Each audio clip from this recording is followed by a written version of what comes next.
మనం అందరం జీవితంలో ముందుకు వెళ్ళాలనుకుంటాం, అలాగే ముందుకు వెళ్తూ ఉంటాం.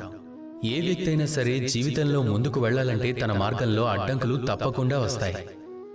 అప్పుడు మనుషులు భగవంతుని ప్రార్థిస్తారు, ఓ భగవంతుడా, నా జీవితంలో ఎలాంటి అడ్డంకులు రానివ్వకు, అలాగే ఎన్ని అడ్డంకులున్నా వాటన్నింటి నుండి నువ్వు నన్ను రక్షించు అని.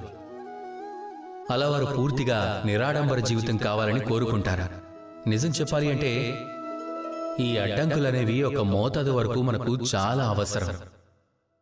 ఈ అడ్డంకులే లేకపోతే మనం ముందుకు వెళ్ళలేము. ఉదాహరణ చెప్పాలంటే, మనం నడుస్తున్నప్పుడు ఈ భూమి యొక్క గురుత్వాకర్షణ శక్తి మనని తన వైపు లాగుతూ ఉంటుంది. అందుకే ముందుకు వెళ్ళటానికి మనకు కష్టంగా ఉంటుంది. కానీ ఇదే గురుత్వాకర్షణ శక్తి కారణంగా మనం ముందుకు కూడా వెళ్ళగలుగుతాం. ఎందుకంటే ఈ ఆకర్షణ శక్తి మనల్ని పట్టుకుని ఉంచుతుంది. దాని కారణంగానే మనం ధరణిపై నిలబడగలుగుతున్నాం.